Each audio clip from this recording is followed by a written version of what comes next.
All right, when you guys come in, I need you to dry your feet and wipe them off on that towel, okay? T-Rex, you ready to start the day? What day is it? 1, 2, 3. It's the, oh, he did a anti-cyclonic, no, that was a cyclonic spin. And that's fitting for the day where we have cyclonic spin in the atmosphere today. T-Rex is so smart. So what do you do when St. Patrick's Day is on a Monday? Kind of St. Patrick's Day'd out, although I did more work in the garden than any pub. I stayed away from the pubs, but two solid days of backyard work, one in South Venice, one here. 56 degrees, somewhere in there, and yesterday we got to right there. It hit 70 at my house yesterday. First time this year for 70. Boston Logan Airport reported a high temperature of 64, and then you get to Bedford and Marshfield even hit 70 yesterday. So first 70-degree day of the season is usually elusive. Talk about that more in the in more. Steve, I'm glad you're staying on the planks. There he goes. We have a mud bath today. I wonder if they're going to show up and work. This rain is nowhere near done in my neighborhood here. But let's go check the rain gauge. Hey, look, there's a plant in the ground. A big bush was relocated yesterday. Wow, it poured last night. Oh my goodness. Over an inch of rain. We're looking at 3. That's about 1.3 inches of rain so far, and there's another 24 hours to go. I guess the best news is it did not rain this hard at our ski areas, but the snow is melting. Josh Worth sent this in from the view near Jay Peak, and there's still plenty of snow on the mountain, but the snow is gone from the valleys. That happened fast. We had a snowpack of 2 to 3 feet just 10 days ago. The regional temperature roundup this morning. You see a lot of 50s still. Cape Cod, the wind is still gusting to 37 miles an hour from the south. In Falmouth, with the temperature well into the 50s. And then you have to travel west of Vermont. We're in the 40s in Vermont. And you get to about Toronto, and there is the freezing air. So the cold front, not in a hurry to get through here, but the cold is close enough that we may end up snowing in the Green Mountains, northern Green Mountains, and maybe the Presidential Range this afternoon. Top of Mount Washington, picked up more than an inch of rain in Mount Washington. Oh yeah, by the way, that rainfall in Vermont, Stowe reported 0.46. I looked at Morrisville, had about a 0.33, so less than a half inch of rain in northern Vermont, but the snow melt has contributed to some rivers out of their banks this morning throughout Vermont, New Hampshire, and Maine, actually. All right, back to the top of Mount Washington, where the temperature was, let's see, last night, before the front got there, it was 42, and then it went down to 34, and I think it bounced back up to 36, so the temperature's bouncing a little bit, but look at the wind. It's only about 30, 40 miles an hour after a gust yesterday to 92 miles per hour on top of Mount Washington, so the storm was certainly much less ferocious for New England in the wind department. As for the rain department, we have quite a ways to go, and you can see the rain kind of bleeding out of the side of the hill on top of the embankment they made there. So, oh, song sparrow. So the vernal pools are filling. This is good salamander weather, and maybe eventually growing grass, but I wouldn't want to work in spreading loam today, that's for sure. The radar shows the rain stretching from Maine down to Florida, and there was a tornado warning in effect near West Palm Beach, Florida this morning. That was first thing. And this front stretches not only from Maine to Florida, but if we really widen it out, you want to talk about a full latitude trough. That's when it goes from the very high latitudes at the Arctic Circle to just about the equator, the very low latitudes. This front extends from north of Hudson Bay, Canada, right down through New England, dual fronts here, 975 low in Hudson Bay. That's one from 2 days ago. 980 something in Ontario. That's one from 36 hours ago. And then we have more waves of low pressure developing on the front. And if you look at the southern end of the front, and it goes all the way to northeast Mexico. It's going off the coast of Cancun and Cozumel this morning. And you can also see that in the lightning depiction. Tremendous amount of lightning. Severe weather has now moved out over the ocean, except for clipping Florida, and then you see another batch of lightning there in Mexico. So a serious front, full latitude front, and The weather's going to get a little less serious over the next few days, but if you look at the big picture satellite imagery there, the three all lined up right here on the East Coast. There's another one that moved inland, and that's now east of California, and there's another one there north of Hawaii. And it's going to start turning colder in New England after one more warm storm. We may get back into a snowier pattern in our mountains. Oh, what? Maybe even near Boston? It's not out of the question. Why don't we start with for guidance anyway, the NAM 3K. That's the high-res 60-hour product that came out at 2 a.m. So 60 hours is going to be 2 p.m. on Wednesday. And there's the rain, and it's getting heavier before it gets lighter in eastern New England. We're done in Vermont. Although, wait, look at that. It's snowing in northern Vermont. What is that? Oh, yeah. About 3 or 4 o'clock, it's supposed to snow in Vermont on the backside of this rain. Maybe an inch or two of snow. Maybe just enough to make tomorrow's skiing a little bit more pleasant, or maybe sticky. And then that rain in Maine, it changes to snow a little bit, and it finally ends in eastern Maine and Cape Cod around about 14 Z or so. That's 10 o'clock tomorrow morning. The rain is done here, and just as quickly as this rain moves out, there's another batch of snow there in the upper left. That's a warm front, and here come the red lines again. It gets a lot warmer, so the cool down behind this is so brief. By Wednesday, we're back into the 60s and probably 70, even in Boston on Wednesday. We can go to the GFS now. I have not been checking all the global guidance, but GFS has been somewhat consistent. It's wait, T-Rex, are you helping do some landscaping? Are you looking for worms? What do you got down there, Rex? Oh yeah, all the animals are going to need a bath. As long as we're all having fun, right? St. Patrick's Day. GFS initialized this morning, 1 a.m. Well, initialized at 8 p.m. and then 2 a.m. is the first map for the GFS right there. And there's our full latitude front from northern Canada through New England. Another wave of low pressure coming right up across New England tonight and early tomorrow. That's another 1 to 2 inches of rain in parts of southeastern New England, from eastern Connecticut to Cape Cod to Maine. And that's gone, and just as quickly as it tries to cool off, it warms up, and there's another powerhouse storm coming out of the middle of the country. There's avalanche warnings now in Montana and Idaho, and a winter storm watch in effect in in Nebraska. It was snowing in North Dakota this morning.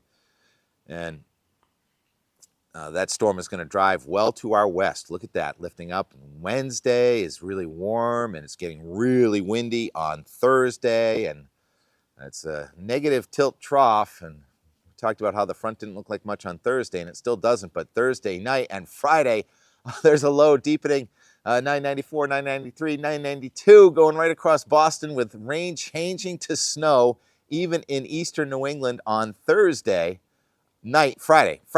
And sorry, this is only in the 5-day forecast now. There's a chance for elevation snow all the way into central Massachusetts on Friday. This system has been in our crystal ball for some time, but it was supposed to strengthen and go to our north and stall out, but now it's kind of weakening and racing away on Friday night, and that leaves another cold front kind of meandering into New England on Saturday and Sunday. It looks like a quiet weekend, probably a little bit of snow at the tops of the mountains and some fog or drizzle elsewhere. A lot of clouds likely because the front is lingering right here. And then here comes another system with a chance of rain and or snow in parts of New England on Monday into Tuesday. So that's a very convoluted, difficult to decipher system or systems coming in as the colder air settles in at 240 hours. Now we're out to March 24th, and there is definitely a ridge building in the west, all those red lines with any rain or snow way up in the northwest, and there's definitely a fast flow from northwest to southeast, those blue lines, into southeastern Canada and New England. We have troughiness returning in the northeastern United States and especially eastern Canada. So then, at this point, we are some of the coldest air in the entire nation. And again, that's way out to 8 p.m. Wednesday, the 24th, I think. I hope I get all that math right. Today's the 17th, plus 10. No, it's going to be the 27th. Anyhow, I wrote down the exact time in the upper left, but it does definitely look more wintry as the wave looks like it wants to shift back to somewhat colder in the east and warmer in the west, starting probably about this Friday or so. And this is week 23 in a row of coast to coast North America snow. So let's play that out. And there's the west. Just almost endless snow there. Well, Idaho having one of its best winters in a long time, since I think I was there about 5 years ago. And Montana and North Dakota and New England on Friday.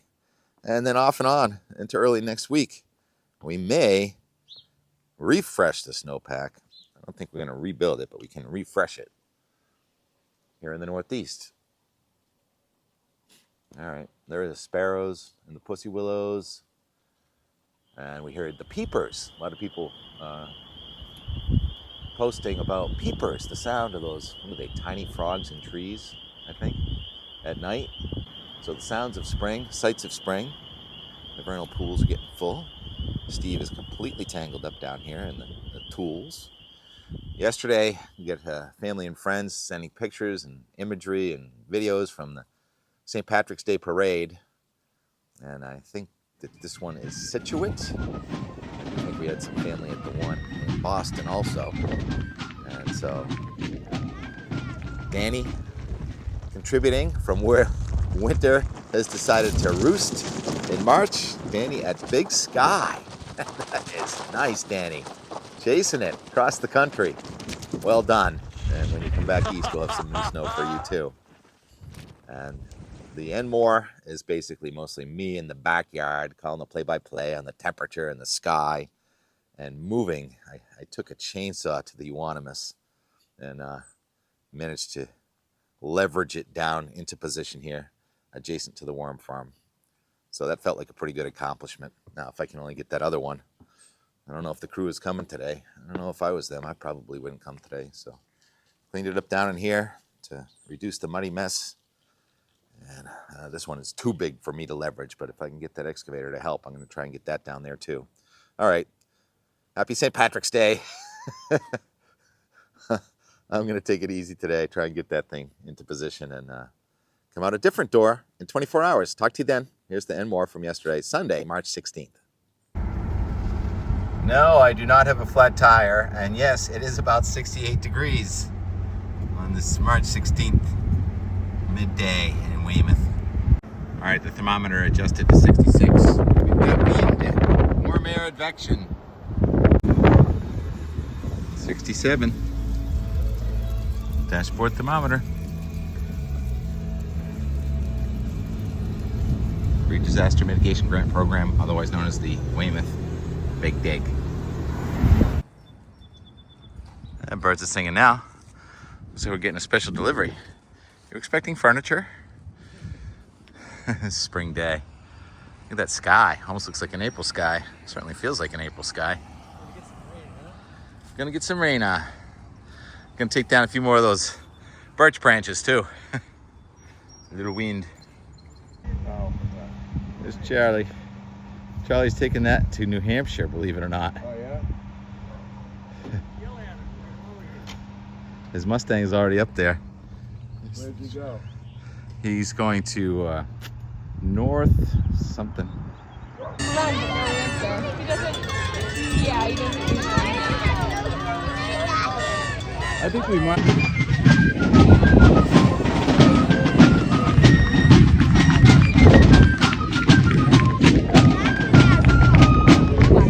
Actually, I might go across at the dock. Oh, it's almost 70. It's about 67 degrees. Oh, nice. A brand new Downeaster. I used to build them. That's so That was my cool. job for like 5 years, 4 or 5 years. Hey, you want to go out, Mitt? Again, wires have to run down, 'cause the wires- Okay, I'm really opening up a can of worms now. And then Cat on a string, but Mitt doesn't need a string because Mitt's not going far. What are you eating there, Steve? Hey, Mitt, you liking the 70-degree weather? Those roses are going to start blooming right in front of your eyes. This was some leftover cat mint right here. Let's say some cat mint. He loves it. Loves the dirt. leaves flying around he can chase. 3 o'clock, and I can't see the 7 or the 0, but the needle's halfway between the 60 and the 80. Can we call it 70? The first 70-degree day of the year has always been the most challenging throughout my career. Matt Noyes and I used to always kind of underestimate that first real warm spell of springtime. Here it is. I mean, well, it's the second one, but it's the first one. First 70-degree day. What do you think of that, Steve? Ah, he was just sticking his head through that net. That would have been a cool visual. Come on, Steve. Stick your head through the net again. Good day for gardening. Most people are at the pub. I'm in the backyard. Not in a hurry Sunday. Of course, Rex. Yeah, there's no snow, so why don't you just take a mud bath? Right. It's getting more windy by the second. Look at those white caps. Because we live on the north side of the hill, it's not as windy at our place. But out there, it's going to be gusting. Probably 30, 40. Still ramping up.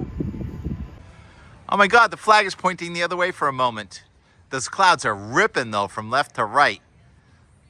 So it comes in like spurts. Like the waves come down, the wind comes down, then it lifts up, and you can really see it pressing down on the water right down there. So there's another gust coming in right there.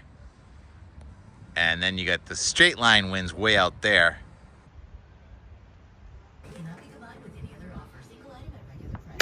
That's it. Yes! Now you're talking. It's in the ocean. You got a hole in one. 7 p.m., 62 degrees. Let's conclude this day. I couldn't move the Alberta spruce, but with the help of a chainsaw and levers, I was able to move that big Steve stone. I chopped the top of the euonymus off, and I kind of rolled it down here. Archimedes said, give me a place to stand and I can move the world. As long as you have a big enough lever. So there it is. Just did it. And you can see all that beautiful worm chow loam on the roots. We'll see if this thing turns green. As for the other bush, I don't know. Good luck with that. It's twice as heavy. Time lapse. I don't think you'll see me in it because I'm too low. But of the day, here in Weymouth. Just one. Sorry, Jeff. No dentist today. I'm exhausted. Just Weymouth. Where I believe, I know, it was 70 degrees on my thermometer. I don't know if Logan got to 70. But first 70 of the season. The record is in the mid-80s from 2017, something like that. Thanks for watching. Good night. Good morning. Good day.